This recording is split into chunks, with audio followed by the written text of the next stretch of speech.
Eh ben, bonjour Arnaud, bonjour. Et merci pour cette réalisation technique. Bonjour chers auditeurs de Radio Courtoisie, vous êtes dans ce livre journal de géopolitique profonde. Et comme Arnaud vient de le faire, je commence tout de suite en saluant celle qui m'assistera aujourd'hui, qui n'est autre que Lara Stam. Bonjour ma chère Lara. Bonjour Nicolas, bonjour chers auditeurs. Lara, vous serez entre autres en charge, entre autres, je dis bien, en plus d'échanger peut-être avec moi dans ces 15 premières minutes sur la revue de presse, des messages qui vous seront communiqués par l'intermédiaire de notre cher bénévole Patrice, qui sera là, fidèle au poste, comme toutes les semaines, sauf quand il est en vacances.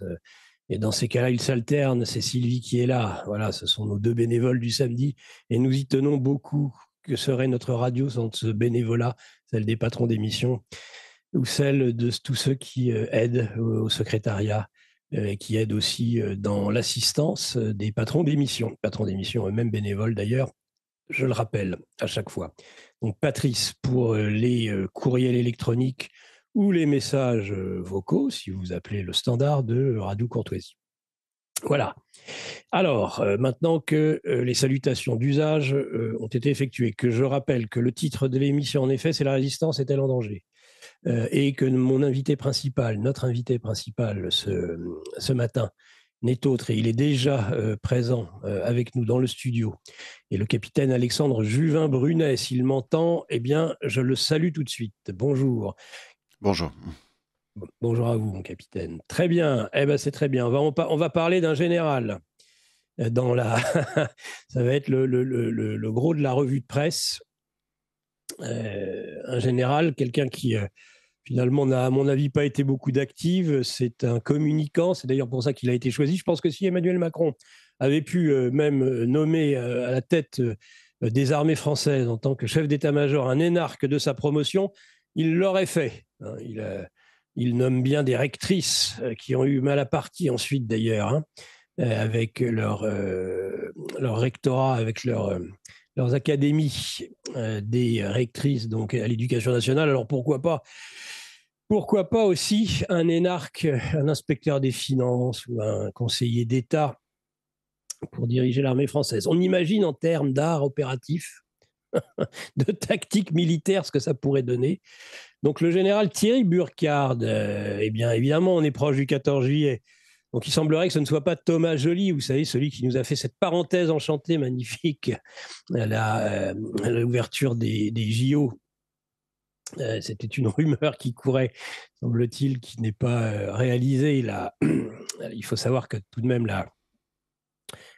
la Pride, qu'elle ait eu lieu d'ailleurs en Hongrie ou en France, a déjà eu lieu. Et là, le 14 juillet, on devrait avoir normalement encore un défilé avec des chars traditionnels. Des chars qui en soient, si tant est qu'on en ait encore, si tant est qu'ils fonctionnent encore. Hein. Donc on a un communicant à la tête des armées qui nous a expliqué hier, c'est très rare, mais il est coutumier du fait, puisque justement c'est un communicant, il écrit des courriers qu'il publie ensuite dans les journaux. C'est ce qu'il avait fait par exemple contre Charlie Hebdo à un moment donné. Il est fort quant à la plume. Je ne sais pas s'il est fort au tir, mais en tout cas, il est fort quant à la plume, ce Burkhard, ce Thierry Burkhard, cet obligé d'Emmanuel Macron. On a une hiérarchie avec Macron, Lecornu et Burkhard. C'est le trio magique de l'armée française. Je pense que le général Thierry Burkhard, un jour viendra, mon général, je peux vous l'assurer, vu les propos que vous avez tenus, eh bien, l'aura du général Gamelin vous sera très supérieur à ce que vous allez laisser comme trace dans l'histoire. Surtout que vous avez accédé jeune en tant que chef d'état-major. Vous aviez 56 ans, si je ne m'abuse. C'est jeune pour un chef d'état-major. Et je ne pense pas que c'est le capitaine Juvin-Brunet qui me dira le contraire, qui nous dira le contraire. Donc c'est jeune, il a aujourd'hui 60 ans. Alors il nous explique que la sécurité de l'Europe se joue en Ukraine. Rien que ça. L'Ukraine qui aujourd'hui est attaquée par la Russie. Donc quelle conclusion faut-il en tirer ? Est-ce que la sécurité de l'Europe actuellement est dans un grand danger ? Est-ce que c'est un danger existentiel ? Quelles doivent en être les conséquences pour l'Europe, sachant que je n'ai pas l'impression que le grand chef, Emmanuel Macron, le grand chef des armées, fasse une différence quelconque entre l'Europe et la France. Je pense même qu'il défend les intérêts de l'Europe avant de défendre les intérêts de la France. Donc, il nous a expliqué que la sécurité de l'Europe, dans une conférence de presse, voilà, on a la grande muette. D'ailleurs, on intime souvent l'ordre aux généraux, même de seconde section, quand ils sont pratiquement en retraite, de se taire.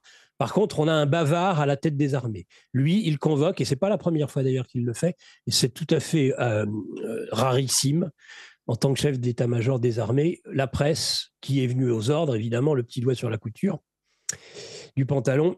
Écoutez le général, qui explique donc que la sécurité de l'Europe se joue en Ukraine, en bon communicant, plutôt que de dire que la cible principale des Européens, de l'OTAN et de la France, c'est la Russie. Il explique évidemment que c'est nous, en tant que Français, qui sommes la principale cible des Russes. Hein, c'est une façon de retourner de façon assez peu orthodoxe les choses et la situation telle qu'on peut la voir. C'est-à-dire qu'on voit bien qu'aujourd'hui, nous avons une obsession, et en particulier les Français, en particulier Emmanuel Macron, je pense d'ailleurs, il a une obsession personnelle, je pense, vis-à-vis de Vladimir Poutine, je pense en avoir déjà souvent parlé, mais il a aussi une obsession vis-à-vis de la Russie, de ce qu'elle représente finalement. Et je dirais que nos élites décadentes, nos élites mondialisées, font une obsession spécifique vis-à-vis de la Russie, de Vladimir Poutine. Alors avant de laisser commenter avec moi Lara, d'abord, sur eh bien les différents échanges qui ont été les siens avec la presse, je peux vous en faire un rapide résumé, hein, par une actu sur le sujet. Donc Thierry Burkhardt est en plus un psychanalyste du social, je pense. Hein, il déplore que la société a une forme d'accoutumance à la violence qui augmente. Moi, je conseillerais vivement à Thierry Burkhardt de s'intéresser plutôt à ce qui se passe en France. 2 militaires agressés au couteau à Clermont-Ferrand, l'un d'eux grièvement blessé. C'était hier, général. Hier, deux militaires qui n'étaient pas en tenue, agressés, hein, voilà, à Clermont-Ferrand. Est-ce que ça vous ne pensez pas, hein, alors qu'il était un de ceux qui est à l'origine de l'opération Sentinelle, Burkhardt, est-ce que ça ne vous inspire pas un peu plus? Ça ne devrait pas un peu plus vous inspirer? Elle est où la menace existentielle? Qu'est-ce que nous a dit à juste titre J.D. Vance à Munich en février 2025? C'est que l'ennemi, chez nous les Européens, chez nous les Français, il est à l'intérieur. Notre ennemi, il est à l'intérieur, il n'est pas à l'extérieur. Ce n'est pas à l'extérieur qu'il faut aller le chercher, il est à l'intérieur. Donc quand il nous parle de cohésion nationale ou de menaces informationnelles qui auraient un impact sur la cohésion nationale, pourquoi elle n'existe pas aujourd'hui? Parce qu'on ne peut pas être d'accord avec vous. On ne peut pas être d'accord avec les propos que vous tenez, ni ceux du chef de l'État, ultra minoritaire aujourd'hui en France, tout simplement. Donc je le dis, je vous le rappelle, 2 militaires agressés au couteau, évidemment, pour changer, l'un d'eux grièvement blessé. Voilà, c'était hier à Clermont-Ferrand. Pendant que monsieur le chef d'état-major des armées, entre petit four et coupe de champagne, s'adressait à la presse. Donc, le chef d'état-major est bravache, ce chef d'état-major, il ne craint pas un retrait total américain de l'OTAN. Ça fait partie des informations qu'il a données. Ce qui, à mon avis, est le plus inquiétant, et c'est ce dont on parlera avec Alexandre Juvin-Brunet, c'est cette menace, guerre informationnelle. La Russie mène une guerre informationnelle contre la France. Qu'est-ce que vous entendez par là? Jusqu'où ça va? Est-ce que le fait que GPTV soit allé interviewer parmi les plus hautes personnalités autour de la grande fête de la victoire le 9 mai à Moscou, toutes les grandes personnalités politiques, du monde politique, intellectuel, géopolitique, culturel de ce pays, eh bien, est-ce que ça fait partie de la guerre informationnelle? J'aimerais savoir. Est-ce que le fait d'informer nos concitoyens, de mettre ça sur la place publique, fait partie de la guerre informationnelle? Jusqu'où va aller votre guerre informationnelle? Jusqu'où? Une menace durable, la Russie. Donc en plus, c'est durable. Ce qui n'a jamais été le cas dans l'histoire de France. Jamais. Elle est une menace durable. Voilà. La France est espionnée. Mais les complotistes, les paranoïaques, c'est les autres. Mais c'est la France qui est espionnée. Extraordinaire. Toujours ce même renversement de tout. Il est difficile de percevoir les voies de sortie de la crise. C'est d'ailleurs pareil au Proche-Orient. Il faut dire qu'au Proche-Orient, on joue un rôle délétère. On a pu le voir avec l'Agence internationale à l'énergie atomique. Nous avons aidé à la communication des informations stratégiques sur le nucléaire iranien à un pays qui n'appartient pas à l'agence, qui n'est autre qu'Israël. Donc le mode privilégié des relations avec les Russes, c'est la désinformation, qui atteindrait la cohésion nationale. Voilà ce qui est visé. Donc moi, je demanderais, entre autres, à Alexandre Julien Brunet ce qu'il en pense.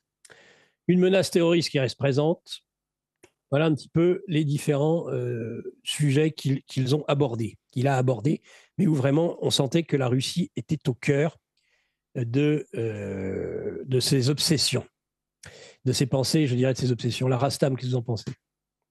Ce que j'en pense, faudrait qu'il nous donne une feuille de route, une possibilité différente de celle qu'on a utilisée avec GPTV en allant sur place pour interviewer ces personnes, parce que sur une vingtaine d'interviews réalisées, 18 personnes étaient interdites de séjour en Europe, interdites d'entrée. Donc ce sont des personnes qu'on peut pas atteindre autrement qu'en allant les voir. Déjà, premier point. D'ailleurs, comment ils peuvent nous espionner ces gens-là quand ils peuvent même pas se déplacer aujourd'hui en Europe? Comment la Russie, qui aujourd'hui elle est devenue presque une île en fait dans l'océan Indien quelque part perdu parce qu'il y a aucun vol direct. Nous avons des vols directs avec Washington, avec Los Angeles, mais nous n'en avons aucun avec la Russie. Il faut passer par un pays tiers pour aller pour aller à la rencontre de n'importe quel Russe, aussi contestataire et protestataire soit-il vis-à-vis du régime de Poutine.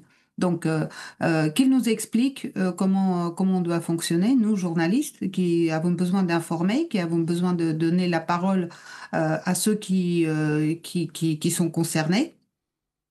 Ça, c'est un premier point. Deuxième point, les militaires agressés étaient-ils par un ressortissant russe, par un soldat qui, ayant marre de la belligérance française, s'est déplacé sur le sol français pour agresser les militaires français? Je crois que non. Sauf que ça pourrait arriver. Ça pourrait arriver parce que le ressenti des militaires russes vis-à-vis des Français qui aujourd'hui sont de fait belligérants par la fourniture d'armes qui ne sont utilisables que par les forces militaires françaises peuvent très bien vouloir avoir voilà, avoir un ressenti et une envie de vengeance ou peut-être de retour à l'envoyeur. Mmh. Oui, c'est certain. Et pourtant, on peut dire que Vladimir Poutine a des nerfs d'acier quand on voit les différentes provocations dont lui et son pays sont la cible. Mais Nicolas, aujourd'hui, tout est inversé. En fait, les nerfs d'acier sont ceux qu'on considère comme les plus excités, les plus dangereux. Et les plus excités sont ceux qu'on considère comme modèles de modération et de retenue. Donc tout est inversé aujourd'hui. Nous assistons à cela depuis 2 ans d'une façon très claire. Vous étiez justement en Russie eh bien, au mois de mai. Est-ce que vous avez eu cette impression du totalitarisme russe? C'est le mot qu'a employé Burkhard, hein, donc en plus d'être un communicant et un général de pacotille, il est aussi, donc on l'a vu, alors c'est un spécialiste du réchauffement climatique. Il faut le savoir, puisqu'il dit qu'aujourd'hui, il explique, Jacques Burkhard, toujours dans cette même interview hier, cette même conférence de presse, expliquait que les armées françaises subissaient de plein fouet le réchauffement climatique. Alors ça, en particulier en France, j'aimerais savoir en quoi, avec un hiver plutôt pluvieux, un peu de chaleur l'été, c'est quoi? C'est la Rasputitsa dont il a peur, avec une armée dont on sait qu'elle ne tiendrait pas 48 heures sur un champ de bataille d'une guerre de haute intensité. Monsieur Burkhard, 48 heures, vous ne tiendriez pas. Et vous allez l'imputer au réchauffement climatique, peut-être? Alors, totalitarisme, est-ce que vous trouvez, puisqu'il a dit clairement que la Russie était un pays totalitaire, est-ce que vous avez eu l'impression d'aller dans un pays totalitaire et d'y vivre pendant ce mois de mai 2025? Bah Non, écoutez, mais mon il sait impression, ce que c'est, je vous la livre. excusez-moi, ça me met dans une telle colère, mais il sait ce que c'est le totalitarisme? Bah, je pense que c'est un apprenti sorcier dans ce domaine et en témoignent en fait nos forces aujourd'hui, nos gardes frontières en quelque sorte, ceux qui contrôlent nos passeports à la sortie de la France. Moi, je signale qu'il y a beaucoup plus de difficultés pour certains citoyens français de circuler et de sortir de la France lors de ces contrôles que à l'arrivée en Russie. Et ça, il faudrait qu'on m'explique comment un pays totalitaire arrive à gérer sans problème, ne serait-ce que d'une façon apparente, le fait qu'ils accueillent des gens des pays non amis. Quand on se déplace en Russie, on représente des pays non amis. Non amicaux. Et pourtant, on passe à un contrôle passeport au même titre que n'importe quel, je sais pas, turc ou, ou yougoslave, enfin, ou serbe. Donc, comme explique cela, comment se fait-il que le pays qui est censé être, qui donne des leçons en matière de totalitarisme aujourd'hui est verrouillé à ce point vis-à-vis de ses propres concitoyens? Ça, faudrait qu'on m'explique. Enfin. Merci Lara. Bon, bah écoutez, voilà, on avait dit un petit quart d'heure pour la revue de presse, elle est passée, donc nous allons pouvoir maintenant commencer à pouvoir échanger avec Alexandre Julien Brueck. Je suis très heureux, nous sommes très heureux d'avoir parmi nous dans ce livre journal de géopolitique profonde. Je le rappelle, c'est un capitaine saint-cyrien de gendarmerie, il le fut entre 2002 et 2013. Il est le président fondateur à la fois de la Foncière Financière Libre et du comité des saluts du peuple. Donc, je vous salue à nouveau, mon capitaine. Mais bonjour Lara, bonjour Nicolas, et merci à toute l'équipe de nous permettre de porter encore une voix ce matin. Voilà, peut-être à la veille ou à l'avant-veille de matin. discours qui pourraient encore une fois participer à polariser l'opinion française vers toujours plus de guerre. Oui, c'est ça. Hein. Je crois que c'est aujourd'hui que Macron est censé s'adresser aux Français, encore une fois. Je crois que c'est demain, si je ne me trompe pas. Demain. C'est le 13 juillet, la veille, Dimanche, donc de lundi ouais. 14. Bon. Eh ben, écoutez, un discours important qui concernera entre autres la Russie. C'est ce qui nous a été communiqué. Ça nous prévoit encore de belles informations et réinformations à venir la semaine prochaine. Ben, écoutez, peut-être avant de... Le titre de l'émission, c'est La résistance en danger. Je disais que je souhaitais vous pouvez bien sûr réagir par rapport à tout ce que vous venez d'entendre sur le général Thierry Burkhardt et sa conférence de presse d'hier, et aussi sur est-ce que ça vous inquiète le fait qu'il parle de menaces informationnelles? On a l'impression que tous ceux qui, dans la résistance, informent, parce qu'on est d'abord dans l'information aujourd'hui, hein, c'est spécifique dans une certaine forme d'action, mais néanmoins, le ministère principal qu'il nous reste, c'est celui de la parole. Est-ce que nous faisons partie, selon vous, d'après vous, de cette menace informationnelle pour le chef d'état-major de nos propres armées? Je vais prendre une grande inspiration et essayer de vous répondre. Oui, pour revenir d'abord à la première partie de votre question qui concerne le général Burkhardt, refaisons un peu d'histoire, non pas concernant le chef d'état-major des armées, Thierry Burkhardt, mais ses prédécesseurs. N'oubliez pas que c'est Macron qui a ouvert cette ère où le président pouvait s'essuyer les pieds sur son chef d'état-major des armées de façon publique, ce qui avait entraîné la démission du général de Villiers.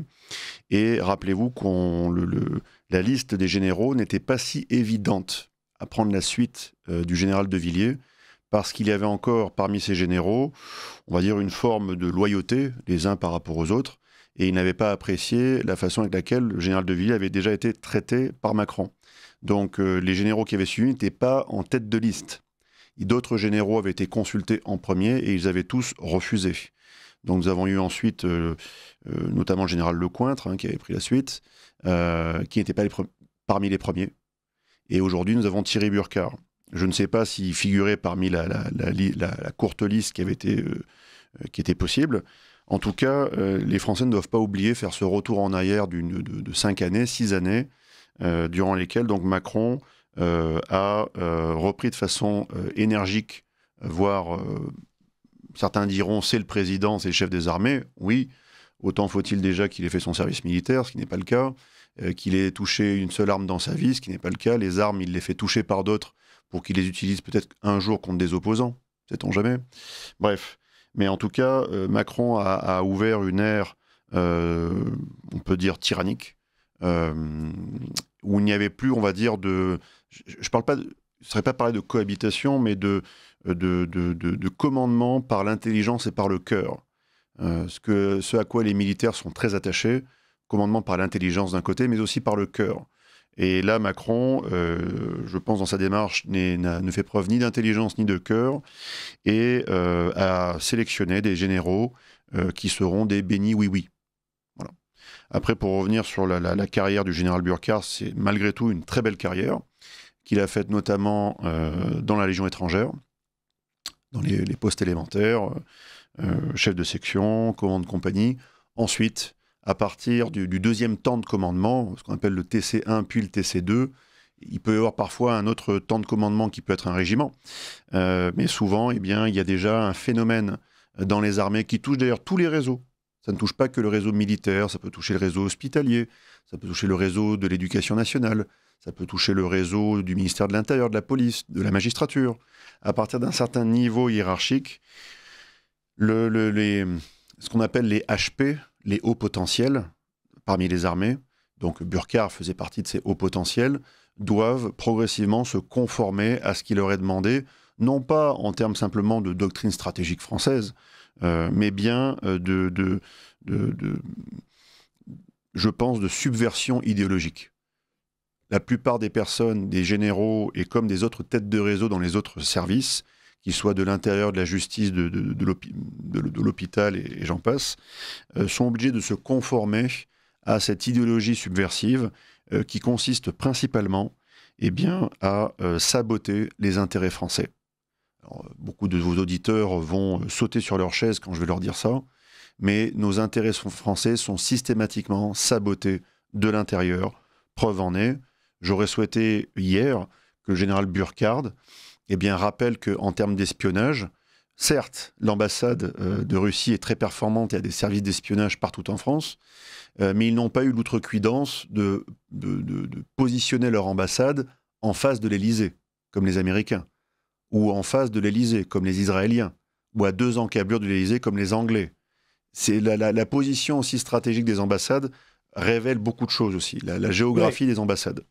Tout à fait. Ensuite, il y a aussi, j'aurais souhaité que le général Burckhardt rappelle hier que ce n'est pas les Russes qui ont espionné puis racheté de façon agressive Alstom, c'est les Américains, pour nos turbines Arabelle, qui servent notamment avec un signal acoustique spécifique à équiper nos sous-marins nucléaires lanceurs d'engins, qui ne sont ni plus ni moins que la clé de voûte stratégique de notre dissuasion nucléaire.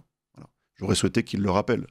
Nous aurions souhaité qu'il rappelle, par exemple, le général Burckhardt, que ce n'est pas les Russes qui ont espionné puis racheté agressivement Alcatel. C'est encore les Américains. Et d'autres pépites beaucoup moins importantes, par exemple, mais malgré tout, ce n'est pas les Russes qui ont espionné et racheté Photonis, qui s'occupaient, par exemple, des visions nocturnes. C'est bien, encore une fois, les Américains.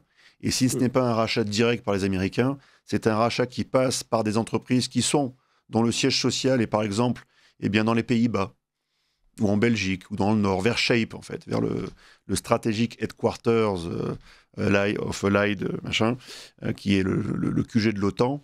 Il y a toute une constellation de pays autour qui aussi servent parfois de boîtes d'enregistrement d'entreprises qui ensuite permettent de racheter des pépites discrètement et ensuite d'en transférer la technologie ou la propriété intellectuelle et les savoir-faire.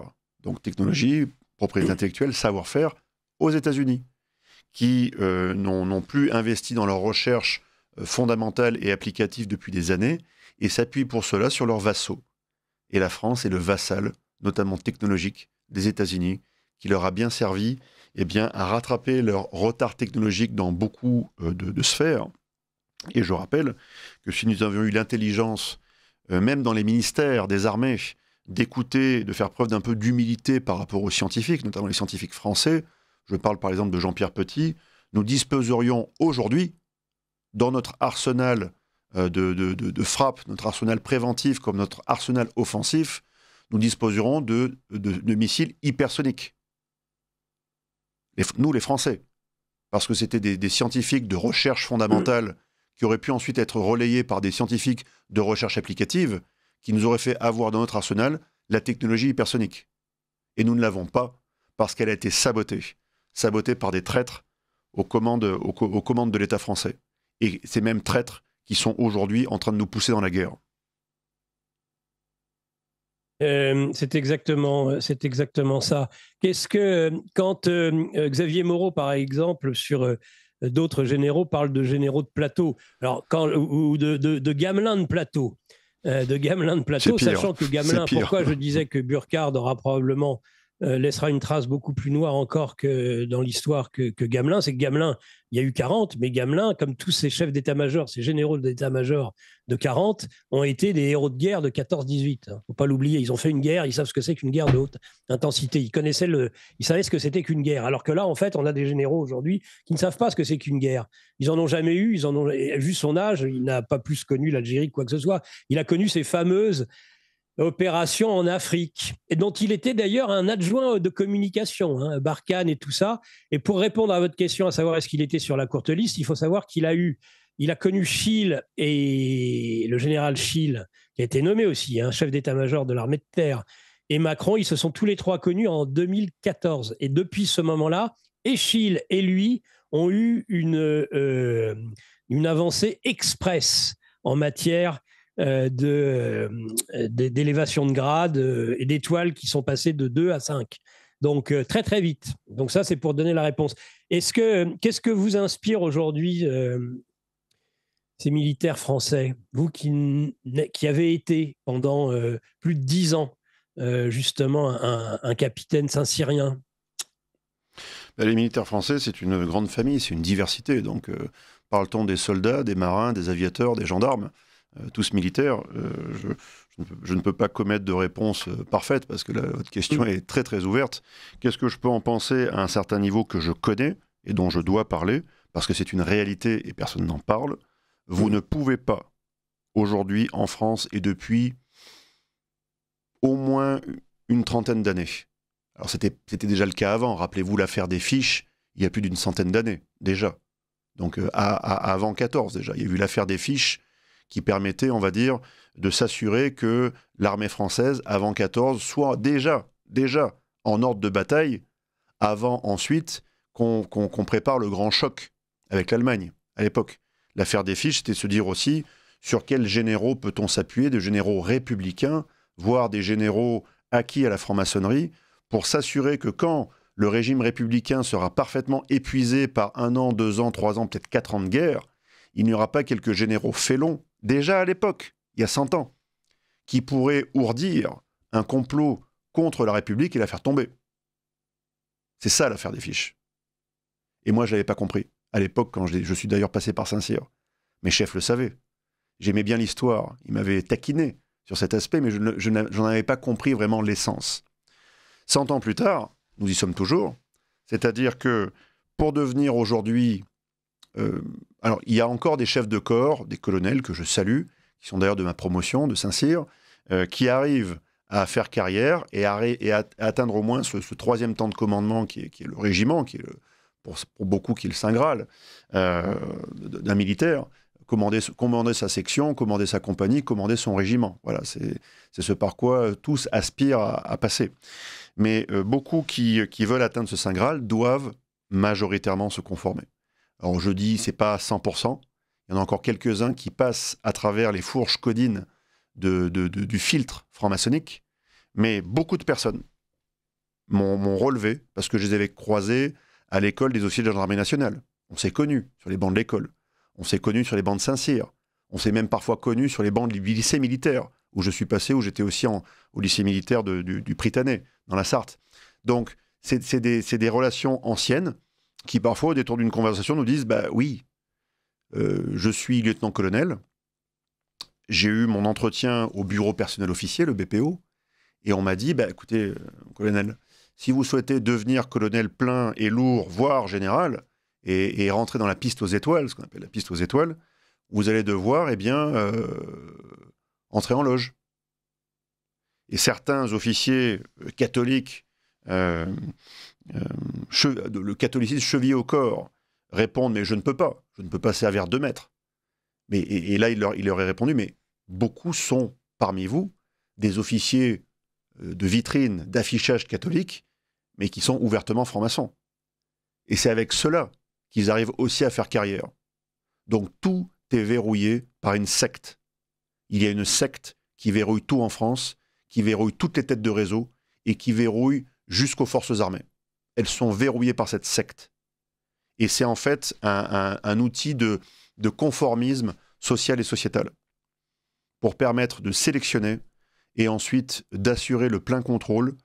C'est presque un pilotage automatique, en fait, derrière. Vous êtes sûr que certains profils, eh bien, agiront comme vous l'avez souhaité, et donc vous pouvez ensuite déléguer la feuille de route stratégique de sabotage et de dislocation de la France à toutes ces personnes qui ont fait allégeance à une secte. Et la franc-maçonnerie est une secte qui doit être abattue. Au sens figuré du terme, on en aura entendu. Il faut faire attention. Évidemment. En effet, Évidemment. à ce que nous disons. Alors, capitaine Julien Brunet, vous êtes quelqu'un qui ne passez pas votre vie à dire nécessairement du bien de la Russie, mais vous ne passez pas votre vie à dire du mal. Dans cette guerre informationnelle qui aurait des proxys en France, qui aurait des soutiens en France, et qui saperait la cohésion nationale, est-ce que vous vous êtes pas un peu senti, comme nous tous, un peu visé par les propos du chef d'état-major? C'est ennuyeux d'ailleurs qu'un chef d'état-major, un militaire de haut rang, vise ainsi assez largement peut-être une sphère d'information qui, parce qu'elle n'est pas aussi obsédée de haine et plein de haine vis-à-vis de la Russie, pourrait être considérée comme étant un vecteur de la Russie qui saperait la cohésion nationale. Ça vous dit quelque chose? Alors déjà, est-ce que vous vous sentez un peu visé? Et qu'est-ce que ça vous inspire? Et quelle est votre analyse sur le fait qu'en plus, vous saperiez la cohésion nationale? Il faut quand même l'entendre, ça. Hein. Dans certains épisodes funestes de l'histoire de France, eh bien, des officiers en ont combattu d'autres. Et des soldats français en ont combattu d'autres. C'était des épisodes, je dis bien, funestes et dramatiques. Je ne me sens pas, pour l'instant, visé par les propos du général Burkhardt ou de son état-major ou de l'état-major particulier de l'Élysée ou je ne sais quoi. Je ne me sens pas visé. Mais évidemment, toutes les personnes qui sont aujourd'hui en première ligne, et ce n'est pas moi, je ne suis pas en première ligne. C'est en fait vous et d'autres, qui portez l'information. En fait, peut-être vous ne le savez pas encore, mais vous êtes aujourd'hui en première ligne. Parce que vous êtes les prochains à devoir être mis en coupe réglée par le pouvoir dans la grande préparation, ou plutôt les préparatifs de l'affrontement final avec la Russie. Parce que je pense qu'il n'y en aura pas un deuxième derrière. Parce qu'on n'affronte pas la Russie impunément. C'est un mastodonte. Alors, pas forcément démographique, mais de terre, de richesse et surtout de détermination. Ils nous l'ont prouvé justement durant la Grande Guerre patriotique. Si nous avions péniblement 10 divisions allemandes de la Wehrmacht qui étaient là pour contenir le débarquement en Normandie, sur les plaines russes ou sur les plaines d'Europe orientale, c'était 30 à 40 divisions allemandes de la Wehrmacht qui devaient contenir l'effort de guerre russe qui se déversait en fait sur l'Europe, sur l'Allemagne. Donc une fois que les Russes ont lancé leur machine de guerre, c'est très difficile à arrêter. Donc moi je ne suis pas pour me soumettre à qui que ce soit. Je ne suis pas pour la soumission aux États-Unis. Je ne suis pas pour la soumission aux Chinois. Je ne suis pas pour la soumission aux Russes. Je ne suis pas non plus pour la soumission de la France à une secte, la franc-maçonnerie. Je ne suis pour la soumission à aucune chose. Je veux que la France redevienne la France. Mais la France redeviendra la France aussi si elle noue des partenariats stratégiques et des alliances avec des pays amis qui nous veulent du bien. Et les États-Unis ont beau être gentils, ils nous veulent manifestement du mal parce qu'ils nous sabotent notre essence vitale, notre technologie, notre base industrielle de défense. Ils nous sabotent tout. Et ils nous mangent la laine sur le dos. Donc, alors qu'on aurait pu ouvrir une ère de cogestion ou de co-développement pacifique, prospère et technologique avec ce grand pays qui est la Russie, eh bien, tout est saboté. Nous continuons, cher Nicolas Stocker, à acheter de façon hypocrite leur pétrole, leur gaz et même leurs minerais. On en a besoin, on ne pourrait pas faire sans. Mais les Russes, qui ont parfaitement compris le message, ont décidé de ne plus nous faire de cadeaux, tout simplement.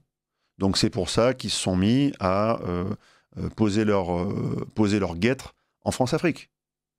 Parce qu'ils se sont dit, pourquoi ferais-je des cadeaux à un pays qui a saboté les accords de Minsk I et de Minsk II? Pourquoi ferais-je cela? Donc vu qu'ils ont saboté ces accords qui auraient permis d'éviter la guerre, eh bien je vais gêner, je vais déstabiliser ces pays qui veulent me déstabiliser. Voilà, c'est une opposition de volonté, c'est une dialectique de volonté, c'est une guerre qui est pour l'instant de basse intensité. Alors elle est de haute intensité en Ukraine, mais pour l'instant elle est de basse intensité, voire de très basse intensité chez nous. Mais l'intensité pourrait monter très vite. Donc pour clore et boucler cette réponse à votre question, je ne me sens pas visé, mais pour l'instant c'est les journalistes qui sont en première ligne, qui sont visés, donc vous y compris. Donc j'adresse aussi ce message aux auditeurs, prenez bien conscience que les journalistes peuvent être visés demain. Ils ont visé Éric Dénessé, qui était une tête de réseau de renseignement actif. Ils ont visé Marlex, qui était une tête de réseau de parlementaires, on pourrait dire félons, ou récalcitrants, dissidents. Ils visent Castelnau. J'entendais votre consoeur Clémence Oudiakova. Régis de Castelnau, voilà. Voilà, Régis de Castelnau, le magistrat. Ils ont encore, j'écoutais votre consoeur Clémence Oudiakova, qui pas plus tard qu'aujourd'hui ou hier disait « J'ai reçu la visite de 3 militaires qui m'ont mis en garde, en disant « Attention à ce que vous faites ». Donc peut-être qu'ils iront encore sur une voie intimidante pour les médias, et je ne veux pas aujourd'hui leur donner d'idées, mais il est très facile, sans s'en prendre à vous directement, de s'en prendre par exemple à vos structures. Mais vous inquiétez pas, c'est déjà le cas. Non, mais un incendie est si vite arrivé. Ah ça oui, ça, vous voyez ce que je veux dire? Eh bien oui, mais vous savez, ça ne touche pas aux personnes, donc vous êtes sauf, et tant mieux, c'est ce que je souhaite, mais demain, ils foutent le feu à différents locaux ou bureaux ou studios, ils peuvent le faire. Ils en ont la capacité. Donc il faut aussi que les personnes qui portent la voix de façon très courageuse, comme vous le faites aussi, prennent leurs dispositions pour ne pas leur faciliter le travail. Et pour pouvoir les confondre, si un jour ils le font, ne pas leur faciliter le travail. Quand Pierre Jovanovic, par exemple, se fait interpeller, heureusement qu'un voisin a relevé la chose avec sa caméra, sinon il n'existerait aucune preuve. Et là, ils ont arrêté d'emmerder Jovanovic. Ils ont forcé la porte, voilà, Pierre Jovanovic, des Jardins des Livres, c'est-à-dire que c'est à la fois un journaliste, avec sa revue de presse, mais c'est aussi un éditeur. Donc on s'attaque à un éditeur de presse et un éditeur tout court. Le général de Lavarde, aujourd'hui malheureusement décédé, qui avait été convoqué peu de temps avant, Youssef Indy, par l'antiterrorisme. Il y a une multitude de personnes aujourd'hui. Le malheureux, vous le connaissez bien, je sais, le malheureux Béraud, qui a subi une garde à vue. Poursuivi par le procureur pour une publication sur Facebook. Il ne faut pas leur faciliter le travail. C'est-à-dire que s'ils veulent en finir avec vous, eh bien, il faut que vous soyez 2 ou 3 en permanence. Et c'est coûteux. Ça demande du temps et de l'énergie et de l'organisation. Ils veulent s'en prendre à vos locaux. Il faut que vos locaux soient sécurisés et en caméra permanente pour être en capacité de collecter les informations, les photos, les vidéos, qui ensuite peuvent être retournées contre eux vers la masse qui est hypnotisée justement par la photo et par la vidéo. Donc vous ne devez pas leur faciliter le travail. Et je ne leur faciliterai pas non plus le travail s'ils veulent, on va dire, nous faire taire. Ils vont intimider, ils vont neutraliser, voire ils vont, plus que neutraliser, ils vont tuer. Vous avez déjà vous-même été visé.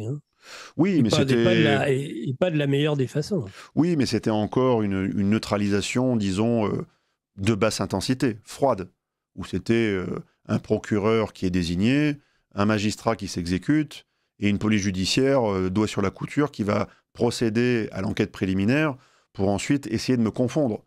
Mais sauf qu'ils ne m'ont pas confondu, et l'enquête préliminaire est à l'arrêt depuis 3 ans.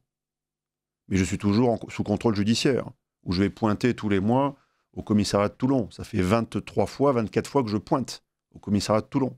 Donc je suis toujours aussi tenu en laisse, moi aussi, Voilà. par le système. Mais pour l'instant, l'intimidation s'est arrêtée là. Oui, mais quand même, c'est pas rien.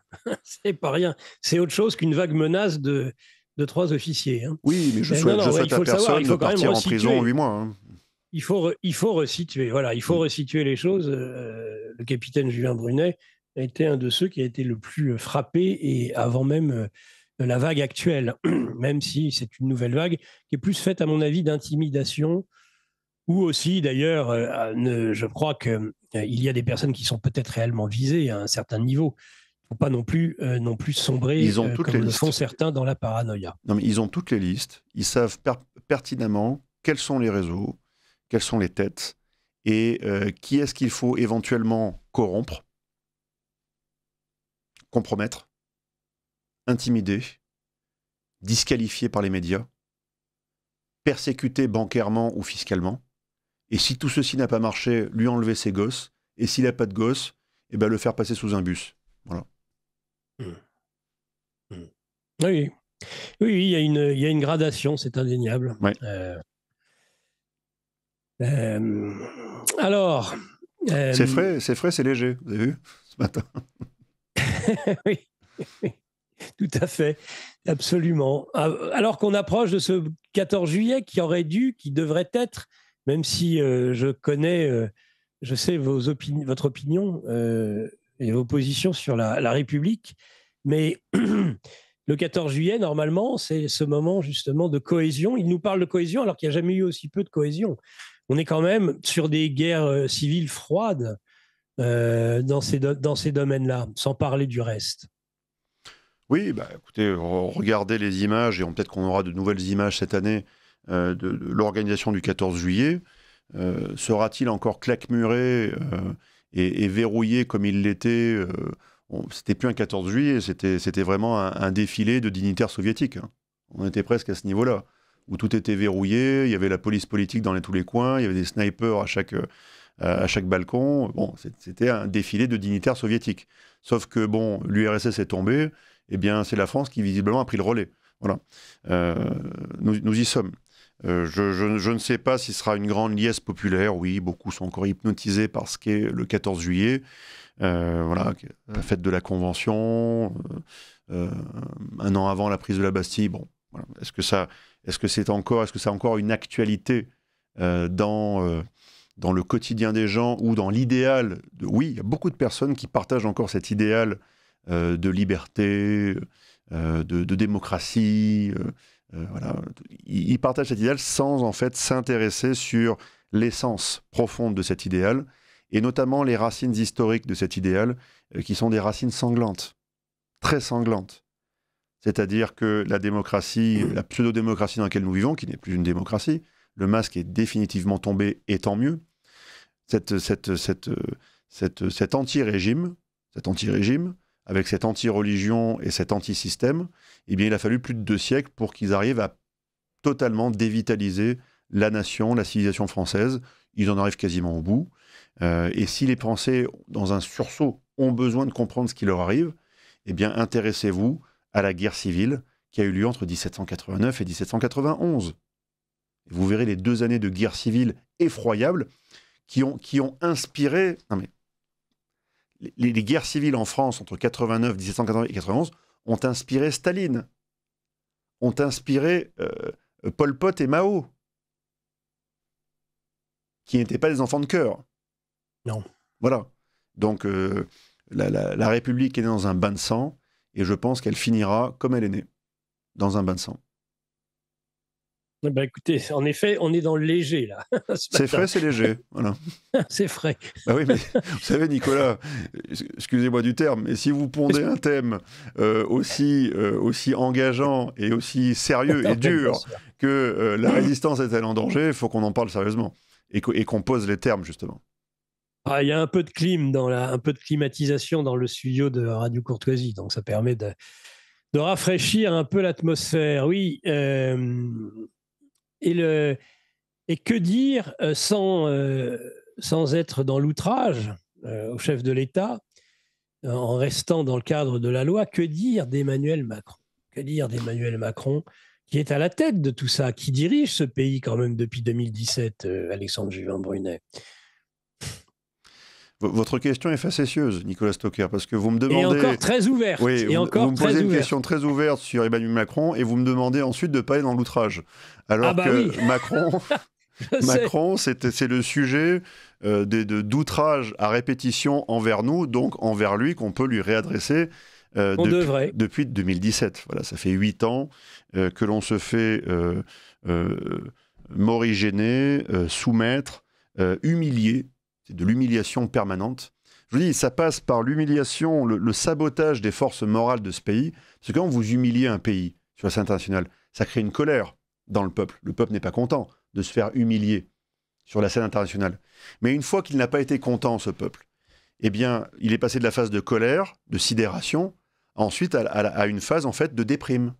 Donc Macron, dans sa démarche, place le peuple français dans une déprime permanente. Et si ce peuple n'est pas déprimé de subir en fait tout ce qu'il déteste, en fait, il vit sous hypnose. Donc on a tantôt un peuple parfaitement hypnotisé, tantôt un peuple parfaitement déprimé. Et au milieu de tout ça, il faut qu'on arrive à en tirer je ne vais pas en dire une quintessence, c'est pas grand-chose, mais on va dire quelques échantillons qui permettraient demain d'avoir des Français droits, dignes, fiers et libres, qui se disent « je ne vais pas accepter cela ». Mais sans verser dans l'outrage à Macron, des questions légitimes méritent d'être posées. A-t-il bien, à 14 ans, rencontré son actuelle épouse, qui en avait 39 ? On parle souvent du couple 14-39. Vous voyez ? Alors on rappelle d'ailleurs... C'est une question que l'on pose. Je tiens d'ailleurs tout de suite sur ce sujet, et je vous laisse ensuite bien sûr développer, qu'un rendu de décision de justice au tribunal d'appel de Paris, il y a 48 heures, a dédouané justement l'outrage et la diffamation surtout, la notion de diffamation de deux femmes, dont Natacha Ray, dont on sait qu'elle est à l'origine de l'affaire Madame, c'est-à-dire sur le sexe de la première dame de France. Eh bien, il n'est pas interdit aujourd'hui je reçois beaucoup de questions auxquelles nous pourrons répondre tout à l'heure. Il n'est pas interdit aujourd'hui de se poser ce genre de questions, c'est-à-dire qu'il y a eu non-lieu, ils ont été relaxés, elles ont été toutes les deux relaxées, donc c'est quelque chose qu'il faut savoir, qui fait partie de ces décisions de justice, et donc une décision de justice nous permet de dire que nous avons le droit d'évoquer ce sujet sans être dans la diffamation ou l'outrage. Donc ça, c'était quelque chose que je voulais ajouter, oui. Parce qu'on donne toujours que les mauvaises nouvelles, les gens qui décèdent, les gens qui sont convoqués, les gens qui ont des problèmes divers et variés, emprisonnés ou autres. Mais il faut dire que là, pour une fois, la justice a permis à la liberté d'expression de reprendre un petit peu de couleur. Voilà. Un petit peu, effectivement. Mais j'aimerais, par exemple, qu'on arrive enfin à la conclusion de l'enquête sur l'incendie de Notre-Dame. Ça serait bien qu'une grande puissance mondiale comme la France, avec des services de police très performants, amène à une enquête à sa conclusion et que l'on sache véritablement qu'est-ce qui a foutu le feu à un de nos plus grands joyaux nationaux, qui a permis d'ailleurs, à ce moment-là, très opportunément pour ce président, de mettre un terme à la fièvre des Gilets jaunes. C'était un marqueur temporel important, cet incendie de Notre-Dame, qui a d'ailleurs polarisé toute la France et tout le monde, parce que le monde aime Notre-Dame. Toutes les nations du monde ont vraiment un respect, et parfois même une dévotion pour Notre-Dame. Ça a vraiment cristallisé l'attention du monde, non plus sur les Gilets jaunes, qui pouvaient demain déstabiliser, voire pourquoi pas renverser un régime. Pour faire quoi, je ne sais pas. Voilà, c'était l'idée de savoir qu'est-ce qu'il y a derrière. Nous ne le savons pas. Et cette cristallisation a permis d'aller tout de suite sur quelque chose d'encore plus fort, d'encore plus symbolique, d'encore plus beau, mais malheureusement d'encore plus dramatique, qui est l'incendie de Notre-Dame. Aussi. Allons-nous véritablement savoir, allons-nous avoir l'accès à la conclusion de l'enquête concernant la disparition accidentelle en montagne, il a dévissé en montagne du général Georges Lain. Intéressant aussi. Oui, donc qui était en charge justement de Notre-Dame, de la reconstruction de Notre-Dame. Par exemple, voilà. Donc, c'est pour faire aussi un clin d'œil à nos militaires. Voilà. Donc c'est une nation qui a mis à sa tête des champions, au pluriel, des champions de la corruption, des champions de la compromission et des champions de la soumission et de l'inversion accusatoire et de la vexation. Ce sont des pervers et des vicieux qui ont pris le contrôle de ce pays et qui sont en train de l'amener dans le mur. Sous les applaudissements de 80% de la population française parfaitement hypnotisée. Il n'y a quand même pas 80% de Français qui applaudissent le pouvoir en place actuellement. Ils sont même très minoritaires. Est-ce que vous croyez qu'ils applaudissent ou tout simplement, oui, par hypnose, ils sont passifs? Ils applaudissent la réception de leur chèque du RSA à la fin du mois aussi. C'est-à-dire qu'une bonne partie de la population est aussi sustentée par non plus la Providence, mais l'État-providence. Et donc il faut qu'ils disent oui au pouvoir, parce que s'ils disaient non demain au pouvoir, eh bien c'est privation de mes droits sociaux, privation de mes subventions, même si je suis demain association, parti politique, média, privation de mes investissements, privation en fait de ma gamelle. On touche à la gamelle. Donc on est vraiment coincé dans le paradigme de la Boétie, voilà, la servitude volontaire. On accepte sa servitude parce que encore le frigo est encore plein. Encore. Pour combien de temps? C'est ça la question.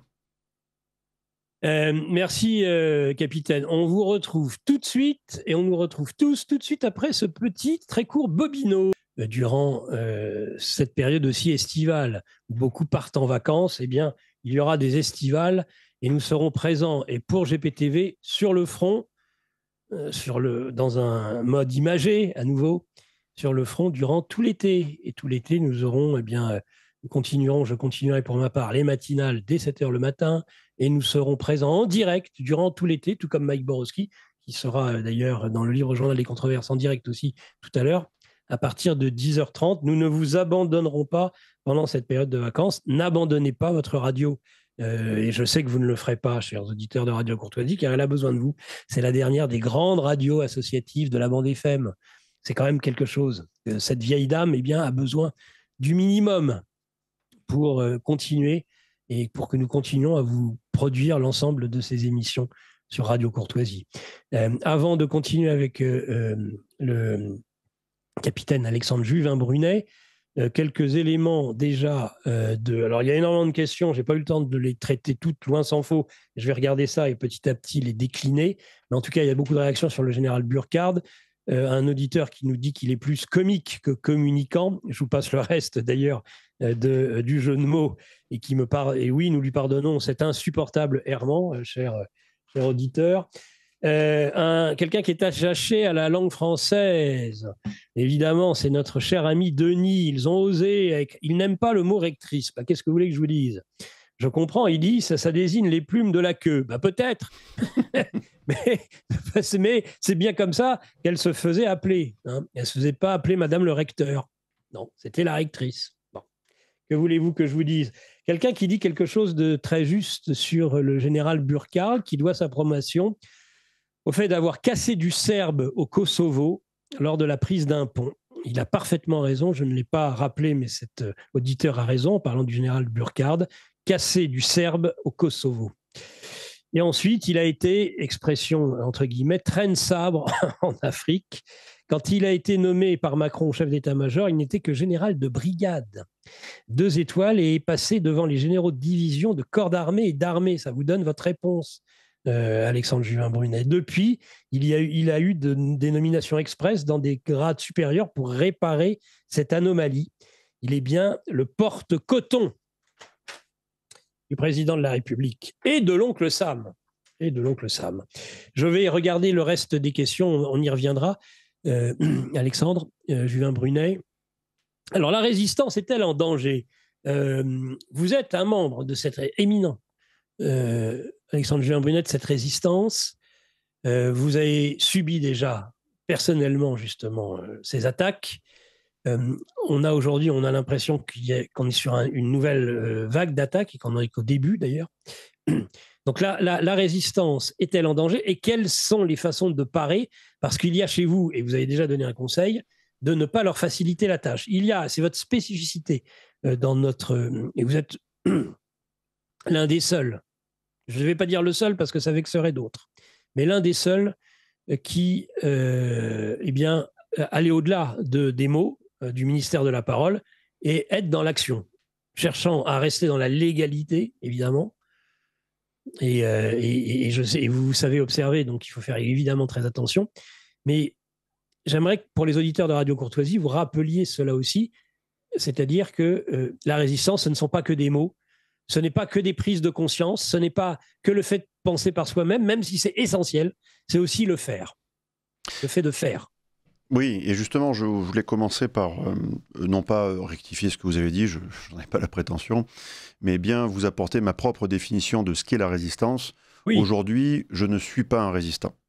Je ne suis pas un résistant, je suis un dissident. C'est-à-dire que j'apporte une voix dissonante à la voix officielle, et j'apporte également on va dire des éléments de dissonance cognitive qui permettent à nos concitoyens d'atteindre un autre discernement ou une autre compréhension des événements, et je me joins au cortège de beaucoup de dissidents qui sont tantôt présidents d'associations comme je peux l'être, médias ou d'autres. On est de nombreux dissidents.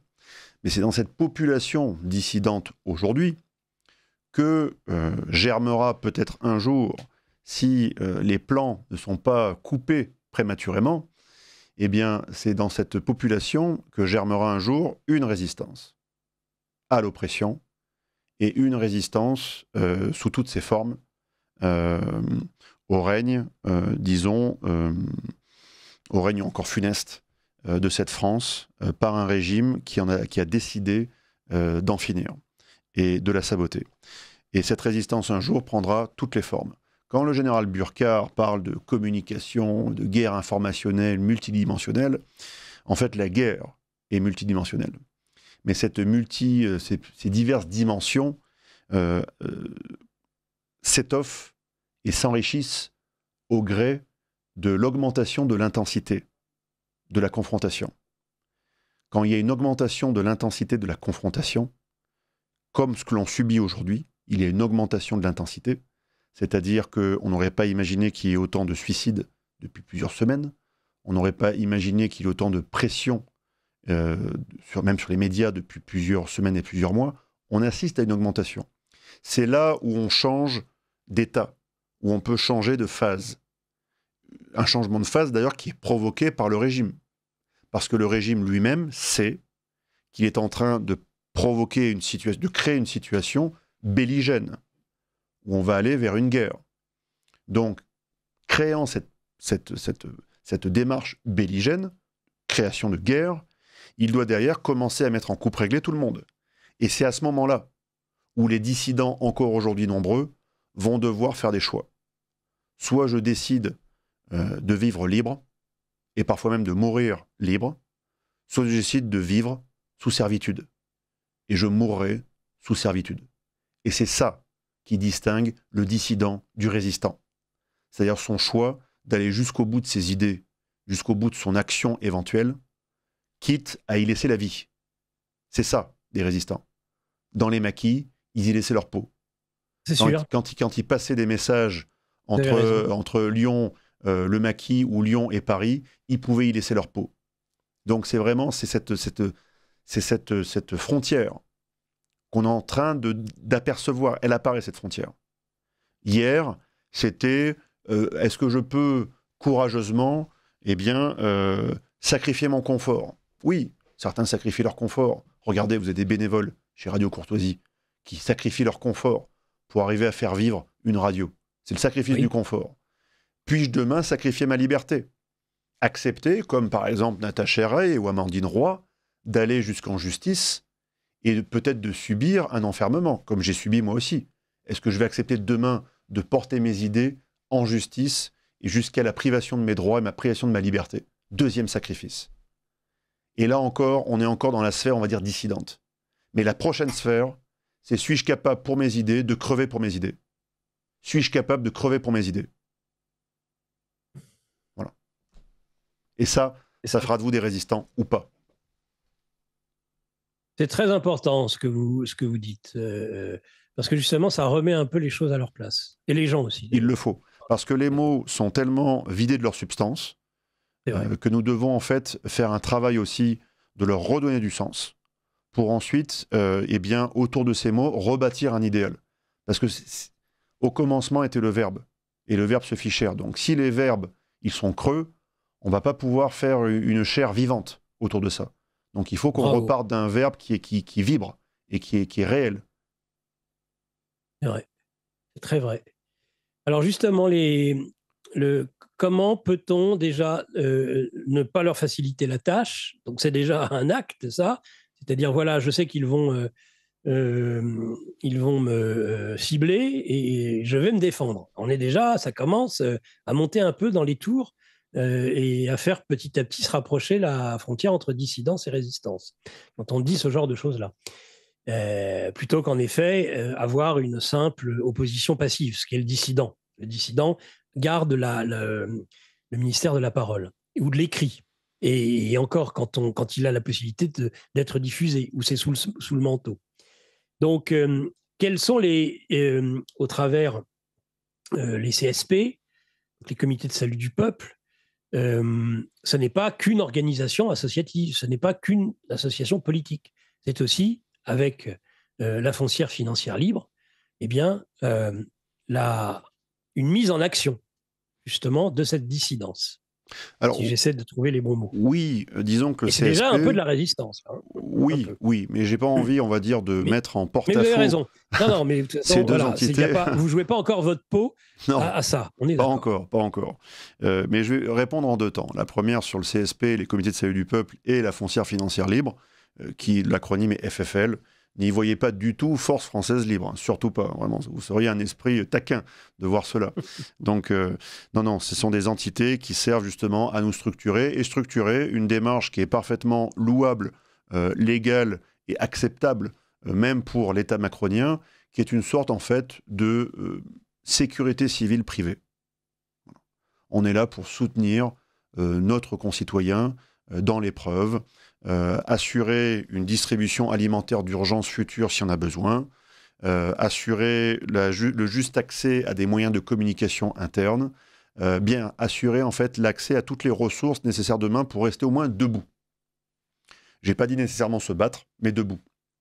Alors, souvent, on peut se battre assis ou en rampant, ça existe, hein, ce sont aussi des méthodes militaires, mais souvent, dans l'idéal, on se bat parce que les hommes sont debout, et c'est une fois en position debout qu'ils peuvent se battre. Mais autant faut-il déjà qu'ils soient debout, par leurs idées, par leur envie de le faire et par leur corps qui leur permettent. Et les ressources, également financières et logistiques et techniques, qui les accompagnent. Parce que, aussi courageux soit-il, eh bien, le moindre dissident, et peut-être un jour, dans un univers alternatif, le moindre des résistants et combattants aura besoin eh bien, d'avoir, parce qu'il ne sera pas nombreux, on ne sera pas nombreux. Comme on l'était en 40. Il y avait 40 résistants dans les premières semaines de 1940 sur 40 millions d'habitants en France. C'était 1 pour 1 million. Donc on ne sera pas nombreux. Il faut le dire tout de suite. Et par rapport à ce petit nombre, il faudra que les gens soient très organisés, très protocolés, très déterminés, et qu'ils soient aussi, on va dire, et ça, ce conseil s'adresse à vous et à vos confrères et consoeurs, qui commencent à avoir une démarche, disons, soit vraiment d'absolu, comme je l'entendais chez un de vos confrères, Mike Borowski, avec qui j'ai échangé récemment, et on parlait de Dieu, on parlait de la transcendance, on parlait de tout ça. Soit on est vraiment dans une démarche d'absolu, et on s'en remet à Dieu, et on s'en remet à la permission ou à l'interdiction de Dieu de certaines choses qui se passeront ou pas ici-bas. Soit aussi on décide de dire, bon, Dieu il permettra ou il interdira, certes, mais je ne suis pas non plus obligé de leur faciliter le travail. Et donc, pour ne pas leur faciliter le travail par rapport à ces gens-là, eh bien, c'est toujours une question de moyens. Et là, cette fois-ci, c'est des moyens terrestres, des moyens financiers. Exemple, quand vous allez décider demain de vous déplacer et que vous êtes, admettons, cibleur, pas vous, mais d'autres, par exemple, vous ne devez pas vous déplacer seul. Et de ne pas se déplacer seul, parce qu'il n'y aurait pas une personne, il y aurait 2 cibles, 3 cibles. C'est beaucoup plus compliqué pour des assassins, même officiels, d'accord, de faire disparaître 3 personnes plutôt que 1 ou plutôt que 2, d'accord, sans témoin, hein, disons-le. Il faut que les dissidents aujourd'hui qui sont sérieux déjà, sache s'entourer et sache s'organiser, dans un premier temps. Ensuite, quand vous avez des locaux ou des infrastructures, eh bien, il faut simplement... S'ils ont décidé de brûler un studio de radio, ils le brûleront. S'ils ont décidé de le plastiquer, ils le plastiqueront. D'accord. Mais s'ils le plastiquent et qu'ils le brûlent, et que vous aviez installé gentiment des caméras un petit peu de partout, qui collectaient en temps réel les images, les machins, les trucs, vous pouvez ensuite retourner ce matériau d'information, en fait, contre eux. C'est toujours pareil. C'est-à-dire qu'ils vont essayer de frapper dans la nuit, frapper dans l'obscurité, et ces gens-là détestent la lumière. Ils détestent la lumière de la vérité, la lumière de Dieu, et cette lumière de la vérité qui accompagne tout autour de nous. Donc nous ne devons pas leur faciliter le travail, et nous devons jeter une lumière crue sur ce qu'ils sont et sur ce qu'ils font. Oui, mais en tout cas, ce sont des éléments... Déjà, le simple fait d'être à plusieurs, c'est de toute façon dans le compagnonnage, qui est un exemple aussi, eh bien, il y a cette notion d'être toujours à deux au moins sur les routes. Donc Absolument. Ça, c'est important. Vous avez parfaitement raison de le rappeler. Vous avez souvent des tournées, vous aimez le terrain. On sent que vous êtes un homme de terrain, de toute façon. Un Saint-Cyrien gendarme, c'est un homme de terrain. Donc vous n'arrivez pas à vous satisfaire de voir un micro se tendre ou une caméra vous scruter de son œil froid. Et donc, vous êtes quelqu'un qui avait besoin de terrain, tout simplement, et d'actions concrètes. Est-ce que vous pourriez nous parler un petit peu de ces actions concrètes et après, je passerai à beaucoup de questions d'auditeurs aussi. Je vais devoir interrompre, je pense, à partir de la semaine prochaine. Je devais faire une dernière tournée la semaine prochaine, jeudi et vendredi. Jeudi à Montluçon et vendredi à Lyon, qui devait clôturer un cycle de tournée que j'ai fait depuis maintenant 6 semaines. Et là, vous étiez à Lille et Boulogne-Billancourt. Hier soir, Boulogne-Billancourt, oui. Et avant-hier à Lille. Je vais devoir clôturer cette tournée, que j'ai d'ailleurs intitulée La Der des Der, parce que ça fait 4 fois que je tourne en France. J'ai peut-être parcouru au moins 300 000 km depuis 3 ans. Incroyable. Partout. Oui, en permanence. J'ai battu le pavé et la campagne en permanence. Avec parfois personne devant moi, 2 personnes, 10 personnes, 30 personnes, 100 personnes. Vraiment, ça a été tous les volumes. Mais que j'ai une personne ou 100, c'est pareil. Parce qu'en face de moi, j'ai un confrère, un frère ou une sœur, et voilà, qui sauve son frère ou sa sœur, sauve l'humanité. Voilà. Donc qu'on soit 1 ou 100, la dissidence et peut-être un jour la résistance fait son chemin. Ça, c'est un premier point. Mais je dois clôturer ceci. Je ne suis pas sûr de me rendre aux dernières étapes de Montluçon et de Lyon, parce que je dois, mardi matin, organiser une conférence de presse pour les auquel nous serons, auquel GPTV sera, et je ferai en sorte d'y être aussi personnellement. Voilà, donc une conférence de presse mardi matin pour le 15 juillet 2025, pour les 3 ans du franc libre. Et je me devais de prendre la parole à l'occasion des 3 années qui se sont écoulées depuis le lancement de l'initiative Franc Libre, qui est une initiative qui était pas adaptée et sûrement mal ficelée par votre serviteur, mais qui était surtout et avant tout prématurée par rapport à un contexte qui n'était pas encore aussi dégradé que ce qu'il est maintenant. Et donc, je suis peut-être prononcé, et j'ai peut-être agi trop tôt. Il ne faut jamais sortir de la forêt ou sortir de la tranchée trop tôt, alors que le tir de barrage n'est pas tombé sur les positions ennemies. Il faut sortir de la tranchée une fois que le tir de barrage est tombé. Bon, mais moi, le tir de barrage n'était pas encore tombé, je suis sorti de la tranchée et j'ai été blessé. Et je suis parti 8 mois en prison. Voilà ce qui s'est passé. Mais donc, mardi matin, j'établirai une conférence de presse dans un lieu tenu secret pour justement parler de ces 3 années et surtout de ce qu'il faut désormais faire de cette initiative, qui était une initiative qui était simplement un élément, une composante parmi beaucoup d'autres. Mike Borowski fera un reportage d'ailleurs de cette conférence de presse qui se déroulera mardi, où sont conviés les journalistes à partir de 10h30, je crois. Donc, alors Ça, c'est un point. Peut-être quelques questions d'auditeurs. Quelle époque on aimerait connaître la part des ordres que reçoit Emmanuel Macron dans son attitude, dont il ne serait pas l'initiateur, et de qui il recevrait les 10 ordres. Bravo pour votre courage et celui du capitaine Chapeau, bien courtoisement. Il y a beaucoup de messages d'ailleurs que je ne lis pas sur le courage du capitaine Alexandre Juvin-Brunet. Respect, mon capitaine. Merci pour votre engagement courageux et inspirant. Merci une fois de plus, cher Nicolas, pour la qualité de vos émissions. Question au capitaine.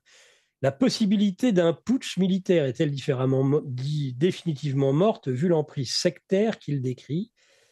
La France rêve d'un héros pour mener une nouvelle contre-révolution, mais aucun chef politique ne semble plus à capacité de le faire. C'est la question à 1 million d'euros. Ou voire 1 milliard, parce que nous sommes un grand et riche pays. D'ailleurs, les questions à 1 million ou 1 milliard, c'est d'ailleurs le coût des révolutions de couleur. Combien a coûté la révolution de Maïdan, financée par la CIA? Combien a coûté la révolution de mai 68, financée encore par la CIA, qui étaient en fait des coups d'État? Pas des putschs militaires, mais des coups d'État, qui étaient beaucoup plus, on va dire, beaucoup plus soignés, beaucoup plus dissimulés que ce que pourrait être demain un putsch militaire, où on imaginerait une colonne de blindés partir l'un vers l'Assemblée nationale, l'autre vers le Sénat, l'autre vers l'Élysée, et l'autre encore, je ne sais où. Voilà, enfin, ce sont les 3 lieux de pouvoir principaux, hein, l'Élysée, l'Assemblée nationale et le Sénat. Voilà. Et les radios. Hein. Les coups d'État en Afrique, souvent, il fallait prendre d'assaut la radio. Alors là, je ne parle pas de Radio Courtoisie, j'aurais souhaité qu'on doive vous prendre d'assaut parce que vous étiez si important qu'il fallait absolument le faire. Mais là, je parle bien entendu de Radio France et toutes ces choses-là, voilà, où tout coup d'État réussit, ça commence par les moyens de communication, la maîtrise des moyens de communication, pour justement briser l'hypnose qui tient tous les individus. On brise l'hypnose, en fait, d'un coup d'un seul. Et on manifeste, en fait, que le pouvoir a changé de main. Et ensuite, on va sur 3 lieux de pouvoir, l'Élysée, l'Assemblée nationale et le Sénat, dans des scénarios alternatifs et imaginaires, bien entendu, parce que je doute fortement que les généraux, ou même les colonels, ou même les commandants, ou pourquoi pas les capitaines, aujourd'hui, aient l'envie, tout d'abord, la détermination, et surtout le sens de l'organisation nécessaire permettant demain de diligenter un putsch militaire ou un putsch même politico-militaire, hein, ça peut être des politiciens et des militaires associés, pour faire tomber, alors pas forcément la République, parce que certains ne veulent justement pas faire tomber la République, ils l'aiment la République, ils sont attachés à la République, ils aiment ça, mais faire tomber simplement le régime macronien. Alors peut-être qu'il existait un tout sauf Sarkozy à l'époque, peut-être qu'on devrait faire non plus un TSS, mais un TSM, c'est-à-dire qu'on soit républicain, monarchiste ou bonapartiste, nous devons faire tomber Emmanuel Macron. On doit faire un TSM, tout sauf Macron. Oui, je veux dire. Ah, c'est le fameux tout sauf Macron. Voilà. Mais ça existe dans les urnes. Ou pas. Ça existe ou pas. C'est-à-dire que je suis arrivé à la conclusion triste, malheureuse, qui m'a d'ailleurs en fait poussé ensuite à établir l'initiative Franc Libre, en fait en juillet 2022 ensuite. J'avais suivi et subi les présidentielles en janvier 2022, puis les législatives encore en mai-juin 2022, où j'y ai participé, présidentielles et législatives. J'ai su à ce moment-là que l'état de droit était mort et la démocratie n'existait. Si l'idée de la démocratie eût-elle existé un jour, il avait définitivement disparu à partir de la présidentielle de 2022 et de l'élection législative 2022, parce que l'Assemblée nationale était élue sur un quorum inférieur à 50% des votants français. 50%. La moindre réunion de copropriété, il faut que vous soyez 50%. Il n'y avait même pas 50% pour l'élection de l'Assemblée nationale. Donc 50% des Français sont en état déjà de dissidence de fait, voire de séparatisme, au moins dans leurs idées. Ils sont séparés dans leurs idées de ce qu'ils estiment être bon et juste en France. Ils ne veulent plus de ce régime. Et donc, je ne pense pas qu'un putsch militaire ou politico-militaire soit possible aujourd'hui en France. parce que même les quelques généraux qui auraient pu, on va dire, être une dorsale d'organisation de ces choses-là, vous savez, il y a des généraux qui ont été, pas poursuivis, mais qui ont été sous le coup d'investigations administratives. Nos services de renseignement servent aussi à ficher et suivre nos généraux en permanence, pour voir s'il ne reste pas des généraux félons, des généraux dissidents, des généraux réfractaires, récalcitrants. Et ils sont tous, peu à peu, mis en coupe réglée. Soit ils sont passés en deuxième section, gentiment, soit ils sont mis en coupe réglée, et on leur fait bien comprendre que s'ils veulent continuer à toucher leur solde, leur prime ou leur retraite, il faut qu'ils la ferment. Donc auront-ils le courage du sacrifice du confort, du sacrifice de leur liberté, et éventuellement, encore une fois, et c'est ce qu'on attend d'eux, les militaires sont censés avoir le sens du sacrifice de la vie pour l'autre. C'est ça qu'on attend du militaire. C'est ça qu'on attend du chevalier, qui puisse se sacrifier pour l'autre, par le sang versé. Et d'ailleurs, je rappelle à notre chef d'état-major des armées, ancien légionnaire, Legio Patria Nostra, que c'est qu'on devient français dans la Legio Patria Nostra par le sang versé, par le sacrifice, possiblement de sa vie. Le sacrifice de sa vie. C'est un ancien de l'artillerie, je crois, un ancien para, par ailleurs. Je crois que cette auditrice, je crois que les militaires ont compris, beaucoup sont morts ces temps-ci, ils vont, pardon pour le terme, s'écraser. Bon, ça va dans votre sens. Quant aux élections, piège à con ou non, bonjour à vous tous. En 2022, la télé a annoncé 13 millions de voix pour Marine Le Pen, alors que le chiffre final n'a été que de 11,5 millions. Comme le disait M. Combaz, chez vous, personne ne sait ce qui se passe dans la salle informatique du ministère de l'Intérieur entre 19h et 23h. Donc, de toute façon, il y a en plus des doutes et il y en aura de plus en plus. De toute façon, il y aura de plus en plus de doutes à venir sur la véracité des chiffres qui nous seront énoncés. Hein. Ça, je pense qu'il faut le savoir aussi. Hein. Bon. Une question peut-être avant que vous puissiez conclure de façon vaste et large un petit peu sur la force de votre engagement, capitaine Julien Brunet. Une question d'un auditeur. Est-ce que rendre obligatoire la transparence d'une adhésion dans une loge, j'entends, je suppose, loge maçonnique, ne serait-elle pas la solution ? La solution, à mon sens, ce n'est qu'une seule chose. Il ne faut pas s'attaquer aux francs-maçons en tant qu'hommes ou femmes. Il faut s'attaquer au système que cela représente. Il faut dévitaliser et neutraliser le système franc-maçonnique qui consiste en fait à corrompre, compromettre, conformer et ensuite hypnotiser pour créer en fait une légion de sectaires qui a déferlé sur la France et a détourné la France de son cours manifeste, de son cours légitime. Voilà. Ils ont sorti le fleuve de son lit par idéologie et ils pensent qu'ils vont pouvoir avec cela lutter contre les forces terrestres et les forces de Dieu. Non, ils n'y arriveront pas. Par contre, nous, on peut tout à fait dire demain, comme ça s'était passé en 40 ou en 41, bah, écoutez, interdiction de la franc-maçonnerie, ça peut être très direct. Mais ce que l'on peut faire, à minima, sans choquer les auditeurs, sans choquer les républicains, sans choquer personne, c'est de dire, écoutez, oui, on rend transparent tous les liens d'intérêt, tous. Mais faut-il ensuite créer une commission Théodule qui va être sur la transparence des liens ? Il faut créer une commission. Et donc la commission Théodule sur la transparence des liens, faudra-t-il qu'elle rende des rapports frappés, non pas du bon sens, mais frappés au moins de vérité. Et donc peut-être qu'on va devoir créer une autre commission Théodule chargée de vérifier en fait que la commission Théodule numéro 1 fasse des rapports qui sera elle-même... Voilà, vous voyez ce que je veux dire ? Il crée en fait des poupées gigognes et des matrioshkas en fait en permanence, et ils encapsulent et ils emboîtent tous les problèmes pour mieux les cloisonner, pour mieux nous atomiser et faire en sorte que demain, on n'arrive plus à y voir clair. C'est ce que disait Pasqua. Quand vous avez une affaire, vous êtes embêté par une affaire, créez une affaire dans l'affaire. Et créez encore une affaire dans l'affaire dans l'affaire. C'est ce qu'ils font en permanence. Donc demain, on veut en finir avec cette secte. On peut en finir de la façon douce ou de la façon brutale. De façon brutale, on l'interdit. Mais on n'a pas le pouvoir pour ça. Mais il faudrait qu'on l'ait, pour le salut de la France.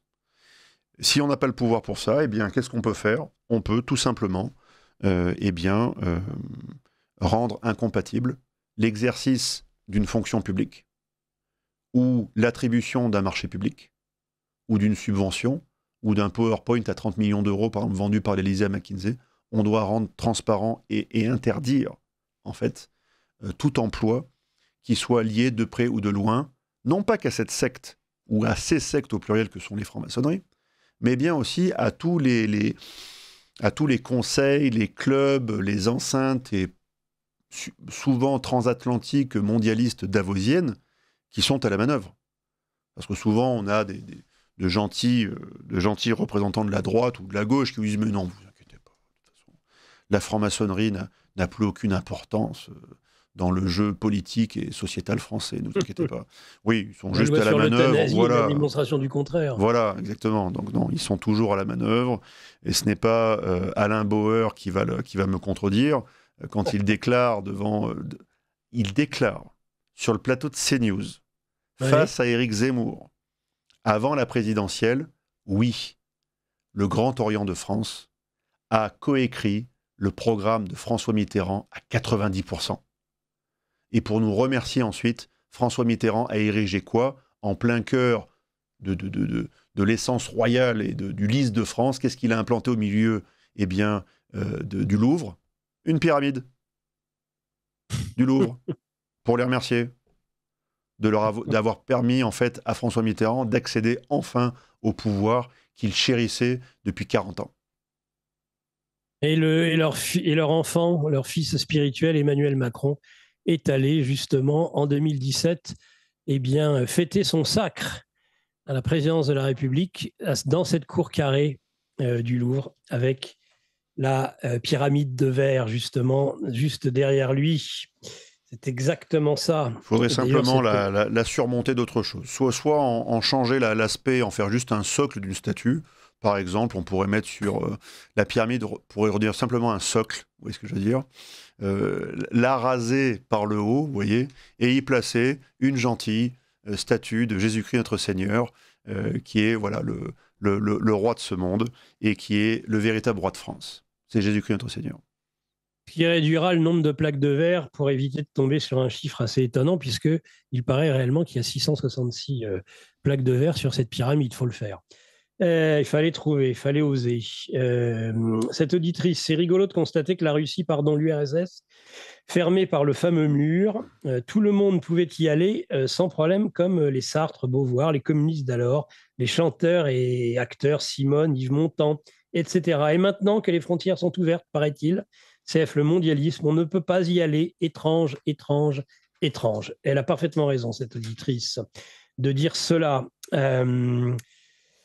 Je regarde les dernières petites questions parce qu'il ne reste que 4 minutes. 3 minutes de conclusion. Il faudra me laisser juste 1 minute pour éventuellement 1 ou 2 dernières questions. J'aimerais un peu la conclusion, puisque en effet, tant d'années et surtout tant de kilomètres, plutôt que tant d'années, à arpenter la France. Quelle est, en ramassant la conclusion que vous avez? Il y a quand même encore des forces vives, il y a encore de l'espoir, capitaine Alexandre Juvin-Brunet?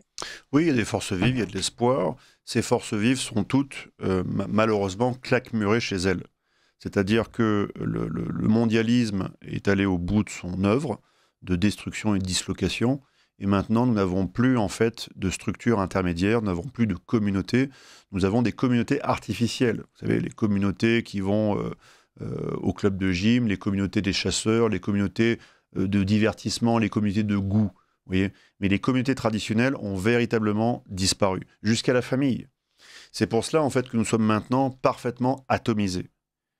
Parfaitement atomisés. Et ce ne sont pas ces clubs, ces groupes et ces amicales qui demain refondront communauté pour agir ou pour se battre. C'était traditionnellement les familles, c'était les villages, les cantons, les pays qui fournissaient ensuite un socle métaphysique, un socle culturel commun et qui disaient oui, nous, ce peuple ou cette famille ou cette communauté, nous acceptons de donner notre fils pour qu'il puisse aller se battre. Il n'y a même plus de famille qui puissent aujourd'hui accepter de donner son fils, parce que les familles n'existent plus. Elles ont été détruites. Donc, quand je vois la France, je vois... Vous savez, 14-18, on en a dit beaucoup de choses. On parlait souvent des Français comme des lions. Les commentateurs, les stratégistes allemands même, disaient les Français sont des lions commandés par des ânes. Eh bien, je rajoute, après l'avoir observé maintenant et l'avoir compris les arcanes du contrôle de notre société, de notre nation, notre civilisation française, les Français sont évidemment des lions, claquemurés, atomisés chacun chez soi, mais ils sont là, ils existent, et j'en ai rencontré beaucoup de ces lions, mais seuls.